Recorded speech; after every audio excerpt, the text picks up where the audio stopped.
Bagaimana anak-anak kabarnya? Baik ya. Semoga dalam keadaan sehat walafiat. Untuk memulai pelajaran ini, kita awali dengan bacaan basmalah. Bismillahirrahmanirrahim. Anak-anak, pelajaran IPA kali ini kelas 8, kita akan membahas tentang KB 31, yaitu menganalisa gerak pada makhluk hidup, sistem gerak pada manusia, dan upaya kesehatan sistem gerak. Kita lihat atau kita tahu bahwa organ tubuh manusia yang berperan dalam gerak adalah tulang dan otot. Tulang tidak dapat bergerak kalau tidak ada otot, maka tulang disebut sebagai alat gerak pasif.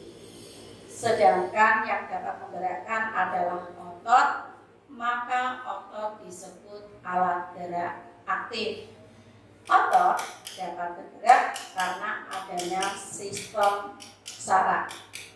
Besok kelas 9 kita akan bahas sistem sarafnya, yaitu otak dan hormon. Kita tahu ya anak-anak bahwa tulang itu akan membentuk kumpulan susun yang akan membentuk rangka. Jadi untuk awal kita bahas rangka manusia. Di samping ini ada rangka manusia. Ya, rangka manusia itu pada manusia ini dibagi 3 bagian, yaitu pada kepala, kemudian badan, dan alat gerak atau sistem apendikuler. Ya, pada tengkorak itu tersusun atas tulang-tulang. Kita lihat tulang.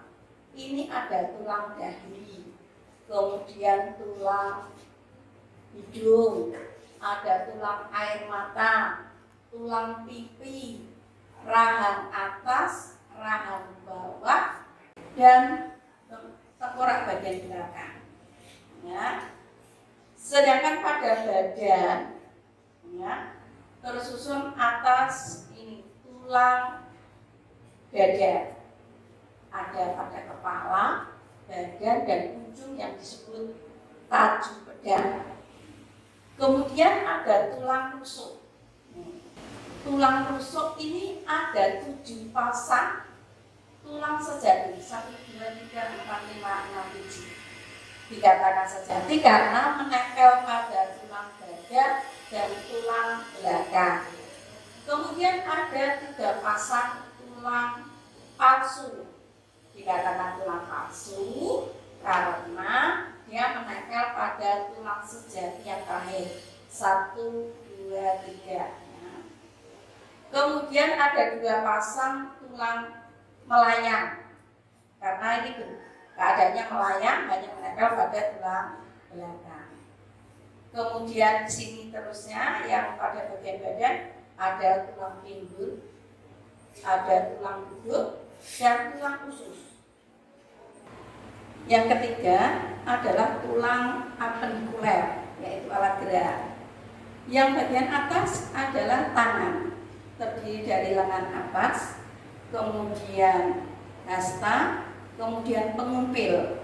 Pengumpil itu adalah yang berhubungan dengan ibu jari. Nah, di sini ibu jari.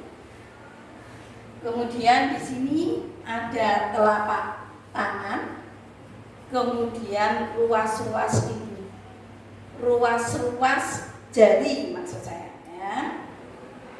Kemudian pada kaki ini ada paha, kemudian ada betis, kemudian ada kering, kemudian ada tumit, telapak kaki, dan jari-jari kaki.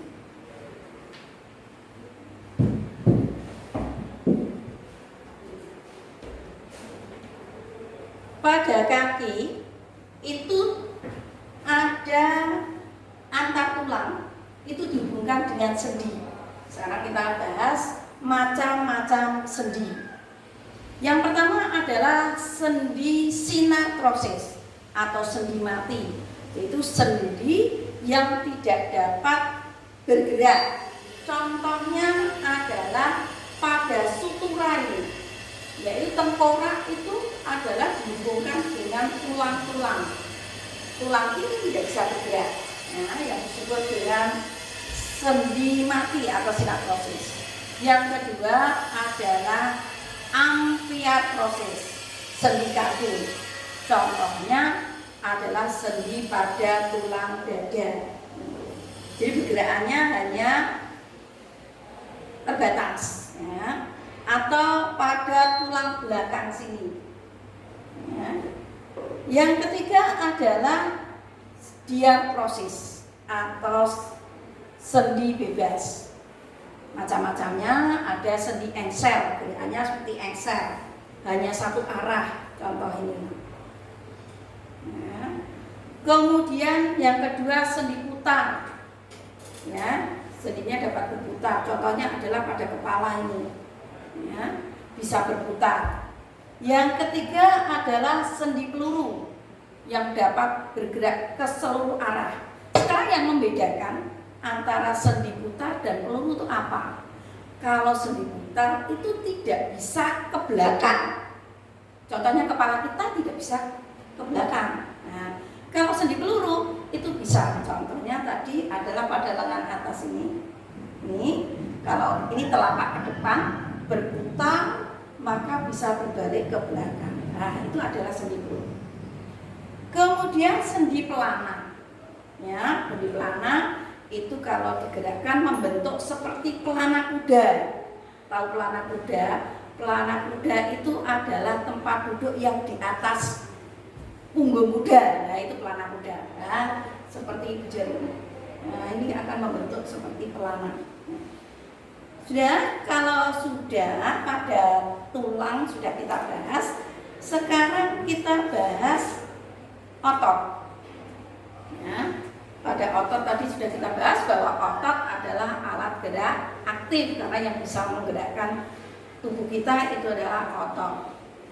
Kamu bisa lihat anak-anak pada LKS-nya tadi, ya, yang dimulai dari halaman 5.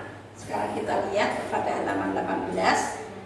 Yaitu otot. Sekarang kita lihat macam otot.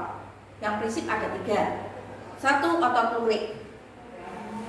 Otot lurik sifatnya satu, dikendalikan oleh otak. Jadi kerjanya itu disuruh otak. 2, cepat lelah, reaksinya cepat. Kemudian ototnya itu kalau dilihat secara mikroskop itu bentuknya seperti lurik-lurik. Ya. Kemudian contohnya otot lutut itu letaknya di mana? Yaitu yang melekat pada tulang. Contohnya otot yang ada pada kaki kita. Kaki kita ini kalau tidak disuruh otak kita tidak dapat bergerak. Ya. Contohnya misalnya apa? Kalau kita tidur, kaki kita tuh tidak akan bisa berjalan sendiri secara sadar, ya. Nah, itu tidak bisa. Kalaupun dipaksa sama orang kita tidak mau, pasti kaki kita tidak akan bergerak. Kemudian kita lihat otot yang kedua, yaitu otot polos. Tadi kalau otot lurik itu berdasarkan suruhan otak, kalau otot polos itu tidak disuruh otak, berarti tidak kehendak otak. Yang kedua bentuknya polos, reaksinya lambat, tidak cepat lelah. Contohnya di mana otot polos? Contohnya ada pada otot lambung, otot paru-paru, ya, otot pada usus. Bu, gimana contohnya? Kalau kita makan, kita tidur, habis makan terus tidur. Itu tidak kita suruh atau tidak dikendalikan oleh otak, itu makanan akan tercerna, ya. Jadi kita tidak mengerti apa-apa, tapi tahu-tahu terproses, pagi-pagi sisanya terbuang. Nah, gitu kan. Kalau otot jantung itu variasi antara otot polos dan otot lurik, ya, atau jantung otot yang ketiga.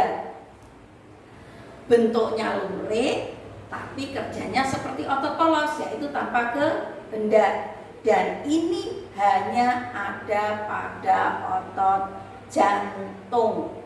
Ya.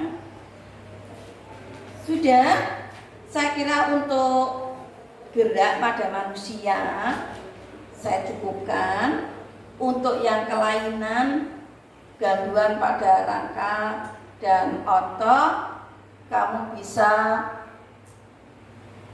membaca seterusnya pada LKS halaman 20 dan 21. Kemudian kita bahas yaitu sistem gerak pada tumbuhan.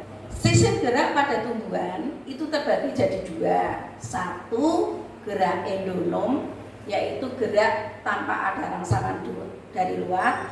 Yang kedua adalah gerak esionom, yaitu dipengaruhi dari rangsang luar. Esionom itu ada 3 macam, yaitu tropisme, nasti, dan taksis. Yang tropisme itu adalah sebagian gerak tubuh tanaman yang arah gerakannya dipengaruhi dari sumber rangsang. Contoh, bunga matahari. Bunga matahari itu kalau pagi dia menghadap ke timur karena gerakannya dipengaruhi oleh matahari. Jadi mataharinya ada di timur. Tapi kalau nasti, gerak sebagian tubuh tanaman yang arah gerakannya tidak dipengaruhi oleh rangsang. Contoh gerak dari bunga atau tanaman putri malu. Dia disentuh dari atas, bawah, kiri, kanan. Itu gerak daunnya selalu menutup ke bawah. Ya. Kemudian yang ketiga adalah taksis. Taksis itu tidak sebagian dari tanaman, tapi seluruh tubuh tanaman itu bergerak. Contohnya apa? Adalah ganggang. Ya, ganggang kalau kita orang Jawa nyebutnya motolele. Nah, motolele itu bergeraknya semua. Ya, baik akar, daun, batang itu bergerak semua. Ya anak-anak, saya cukupkan ini. Ya, sistem gerak selesai. Kemudian nanti ada tugas kamu kerjakan pada LKS halaman 27 dan 28 nomor 5 sampai 24. Ya, cukup. Assalamualaikum warahmatullahi wabarakatuh.